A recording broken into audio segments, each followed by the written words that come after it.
just appreciating this year, all the years that we've been together. Maybe the last time. So just a short moment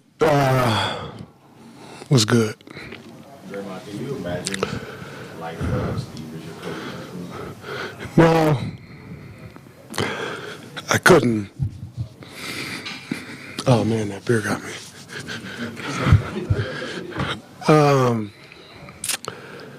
No,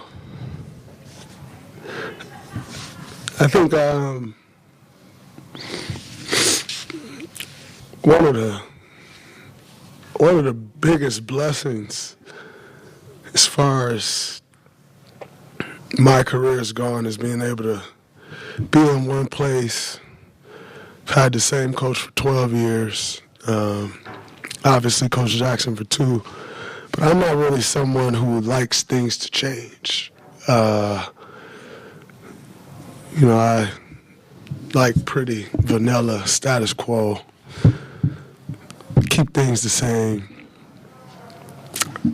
And so to have the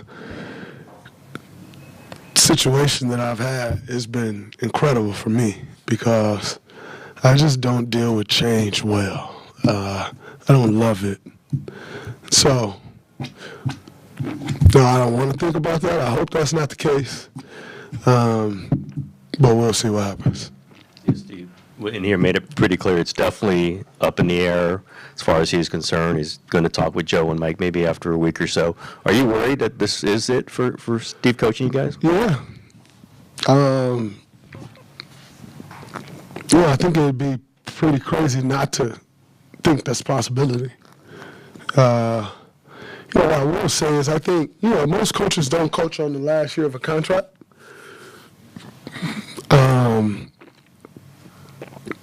I think Steve coaching on the last year of a contract is also just his comfort level and who he is and what he is and what he has to offer. So I don't make much out of like, oh man, he didn't sign an extension but yet the possibility is there that he doesn't re-sign. Yeah, I don't even remember what your question was, but That was it. Yeah, I hope not. Steve said that even though there were so many injuries and setbacks and losses this year, he still enjoyed coaching the team. He still enjoyed the process. For you, how would you sum up this year for you as an individual? As an individual, it's been crazy. Just so many guys going in and out of the lineup. Just unfortunate stuff, right? Like Moses' things were just unfortunate. Jimmy get hit in the hip, it's just unfortunate. Steph, But overall, I think it's been, another year in the NBA. I can't complain too much.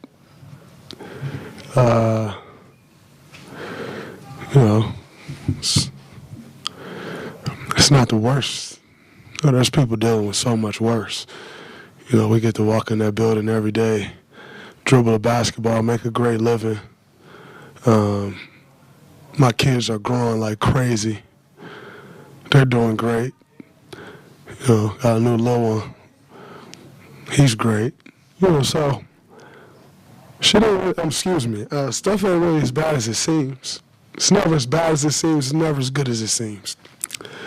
But, at the end of the day, healthy, and so I'm grateful. The Warriors organization is still the best organization in the world, and I've been blessed to play there for 14 years. Work with incredible people every day.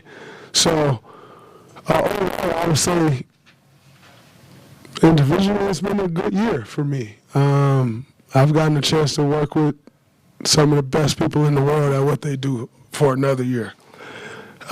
Obviously didn't go the way we wanted it to go. It didn't go the way we, would have foreseen it going. But, that comes with the territory. That's just a part of it. So you got to take the good with the bad. Congratulations to the Phoenix Suns. I actually wanted to be out there to shake their hand and tell them congratulations, but congratulations to them. To all our staff. I think for me personally,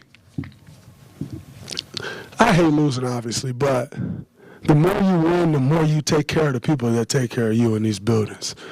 And so that's why it's just been so important to win, because if you're winning, there is no conversation about Coach Kerr. There's no conversation about what it looks like next. When you're winning, you know what it looks like next. And so it's been an honor to win at such a high level, because there's just not a ton of turnover in our building. And the more you win, the more you take care of the coaching staff, the video staff, the training staff, the PR staff, the community relations staff. When you're winning, you're not looking for change. You're looking for consistency and how to keep it going.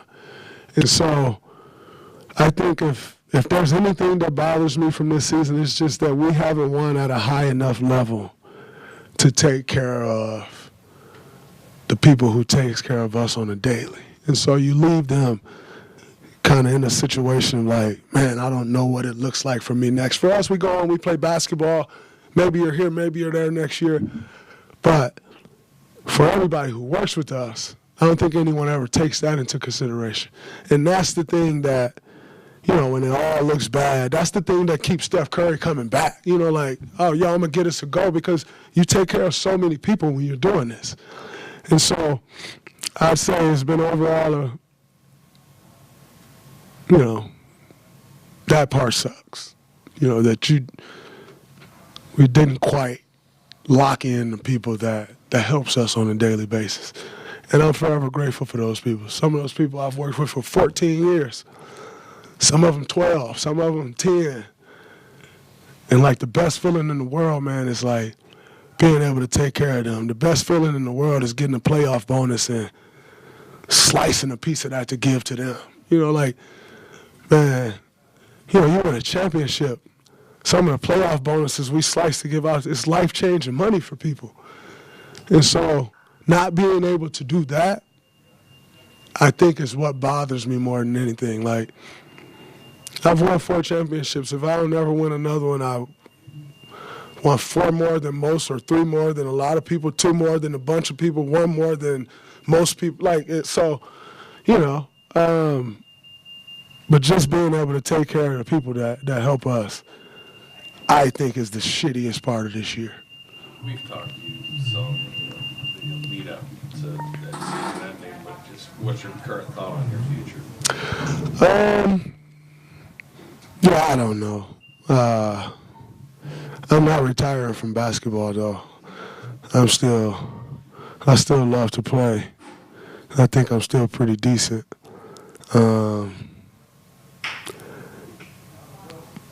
But this league we're in it's an interesting one, and it's one that you don't really control everything. So for me, I hope I've done enough to still be here. Because at the end of the day, if I ain't done enough, I don't want to be here. I don't, like I've told y'all before, I don't ever want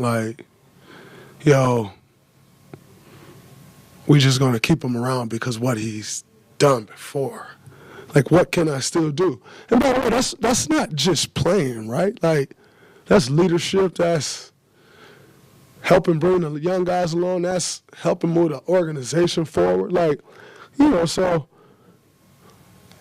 hopefully I've done enough to still be here. But if not, we'll see what it looks like. It's been a hell of a run. So I hope I've got high enough in the meter of doing things. If not, then we'll see what happens next. But if the question is where I want to be, I think it's pretty obvious, guys. Like, where the hell I'm going. If they want me here, I'll be right here. Draymond, to your point, I appreciate everything you said. How do you contextualize this season against the run that you guys have had, this legendary run? I think we've been hit with more injuries this season than any I've ever seen. And, it's not quite the ending you want, but it happens. And, we whooped on a lot of people for a long time. Once you get whooped on, you can't put your head down. You got to take the punches and move forward, So, we take pride in not being front runners. Like I said, congratulations to Phoenix. They moving on to the playoffs. They deserve it. To every other team that kicked our ass this year, they deserved it. Got to take the good with the bad, man. Like, we put the best foot we had, we put forward. And at the end of the day, as long as we do that, you got to live with it. But, I never will be a guy who's like, oh, man, now it's hard. Nah, bro. Like, when we was beating everybody, I sat up here with a smile. When they beat us, I'm going to sit up here with a smile. It happens. Hopefully in a position to where we can go back to the drawing board this summer and figure it out and come back next year and whoop up on some people. That's the goal. That would be the plan. But, regardless of the injuries or not, a lot of teams got us this year. Kudos to them. At the end of the day, every night we put NBA players out there. Some nights we won, some nights we lost. Injuries are a part of the game, so as much as they suck, it's a part of it, And you gotta, like I said, you gotta take the good with the bad. So, we weren't good enough this year, regardless of what the situation was and why. We gotta go back to the drawing board and see what we can do. Draymond, when you guys got Jimmy last year, we all kind of figured you get three cracks at this. Do you feel like you're going to get one real shot with this group, even looking ahead to the injuries next year? Man, I hope so. Obviously Jimmy getting hurt, Moses get hurt, changed a lot of things. So we'll see, what happens. But if we don't get another crack at it, it's been great. Hopefully we do. Last one. Steve talked about the difficult situation that Jordan came in to coach Phoenix back to the playoffs. And what can you say about this team and the matchups you had against this year? Obviously there's more wins compared to last year, but what can you say is the biggest difference that you've noticed about this team and compared to the past 2 years with Kevin? Well, let's not put this all on Kevin like Kevin's not great, because Kevin is great, and there will be no Kevin slander on my watch. Because Kevin's team wasn't fighting it, get in, Kevin's doing just fine, and they're doing just fine. I think when you look at the situation, I think it benefited both teams for Kevin to leave here. I think it benefited Houston. I think it benefited the Suns. And speaking of Jordan, number one, for Matt Ishbia to go find the right guy, Matt Ishbia and Brian Gregory to find their guy, their type of guy. Obviously, I'm a little jaded because they're my Spartans. And so, but to go find their guy in a situation where it's like, they're about to rebuild. They're getting rid of Kevin. They're getting rid of, Brad Bill's gone. They're going into a rebuild. Give Devin Booker credit. Devin Booker, everybody's like, he's chasing money and he's just going to stay there and die. And why is he standing there and not requesting a trade? And he put his head down and led a group. Dylan Brooks, give him credit. He came in, any team he goes to, there's a certain mentality that team going to play with. You saw it all year. I think they're not in the play-in if Dylan Brooks doesn't get hurt, if Book doesn't get hurt and miss time. Jalen Green, missed 60 games this year? I don't think they're in the play-in if those guys don't miss as many games as they miss, So give them credit, man. Like, Jordan Knott formulating a staff that has put the work in to maximize the talent that they have in this group, you know. And like I said, those three guys, man, Jalen's changed that team since coming back. You know, he's adding a third scorer like that, you know, is incredible, you know. And like I said, booking Dillon Brooks the whole year just been going, you know. I saw somewhere Dillon Brooks said, like, I saw people saying we're going to rebuild. F that, you know, like, we ain't going to rebuild. So you got to give those guys credit. You know, every day they've shown up. They've done the job. Despite the injuries, they've continued to do it, and they're moving on. So give those guys a lot of credit, man. Regardless of what happens in the first round of this playoffs for them, I think it's a very successful season because they took some lemons and they made lemonade out of it. And you got to give those guys a lot of credit, booking Dillon Brooks in particular, how they've led this group. I think this whole group has taken on Dillon Brooks' mentality. And that's what a guy like that does. So give them a lot of credit, man. They've done an incredible job. Thank you very much.